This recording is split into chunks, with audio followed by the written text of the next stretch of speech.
ഇന്ന് മേടം 1 വിഷുദിനമാണ്. നമ്മുടെ കേരളം ഉൾപ്പെടുന്ന ഭൂമിയുടെ ഉത്തരാർദ്ധഗോളത്തിൽ നോർത്തേൺ ഹെമസ്ഫിയർ വേനൽക്കാലം തുടങ്ങുന്ന സമയം. ഭൂമധ്യരേഖ പ്രദേശത്ത് ഈക്വേറ്റർ സൂര്യൻ എത്തുമ്പോഴാണ് വെർണൽ സൺസെറ്റ് മേഷാദി വിഷുവം സംഭവിക്കുന്നത്. മാർച്ച് 21-നാണ് സാധാരണ ഇതുണ്ടാകുന്നത്. നമ്മുടെ കേരളം ഭൂമധ്യരേഖയിൽ നിന്ന് 10 ഡിഗ്രി N കുറച്ചുകൂടി വടക്കായതിനാൽ ഈ സമയത്താണ് സൂര്യൻ നേരെ നമ്മുടെ തലക്ക് മുകളിൽ എത്തുക. അതുകൊണ്ടാണ് ഏപ്രിൽ 14-ന് നമ്മൾ വിഷു ആഘോഷിക്കുന്നത്. രാത്രിയും പകലും തുല്യമായിരിക്കും ഇന്ന്. കൂടാതെ നിഴലില്ലാത്ത ദിവസമാകും. No shadow day. ഇന്ന് കേരളത്തിൽ കോട്ടയം, ആലപ്പുഴ ഭാഗത്ത് നിഴലില്ലാത്ത ദിനങ്ങളായിരിക്കും.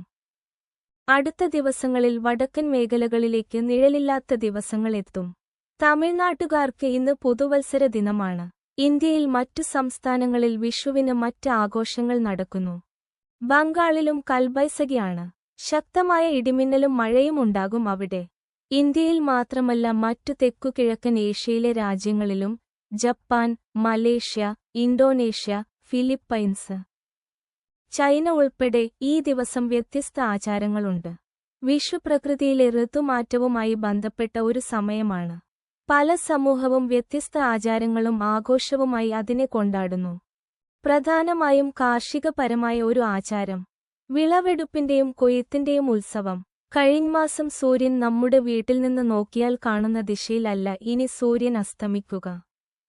നിരീക്ഷിച്ചാൽ ഉദിക്കുന്നതും സൂര്യൻ പോകുന്നതും അങ്ങനെ തന്നെയാകും. നമ്മുടെ വീടിന്റെ തെക്ക് ഭാഗത്തിലൂടെയായിരുന്നു ഇതുവരെ സൂര്യൻ പോയിരുന്നത്. ഇനി ശ്രദ്ധിച്ചാൽ അല്പം വടക്കുഭാഗത്തിലേക്ക് മാറി പടിഞ്ഞാറ് അസ്തമിക്കുന്നത് കാണാം. വിഷു സമയത്ത് ചില ചെടികളിൽ ഹോർമോൺ മാറ്റമുണ്ടാകും. അതുകൊണ്ടാണ് ആ സമയം കണിക്കൊന്ന പൂക്കുന്നത്. അങ്ങനെ പ്രകൃതിയിൽ മാറ്റങ്ങൾ സംഭവിക്കുന്നത് ഋതുമാറ്റമുണ്ടാകുന്നതുകൊണ്ടാണ്. ഗൾഫ് മേഖലയിൽ പൊടിക്കാറ്റുകൾ ഉണ്ടാകും.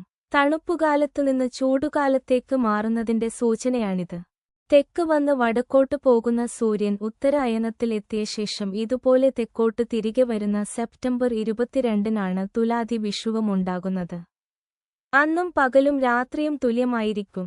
വിഷു_ആശംസകൾ. ഈ ചാനലൊന്ന് സബ്സ്ക്രൈബ് ചെയ്ത് സപ്പോർട്ട് ചെയ്യണം.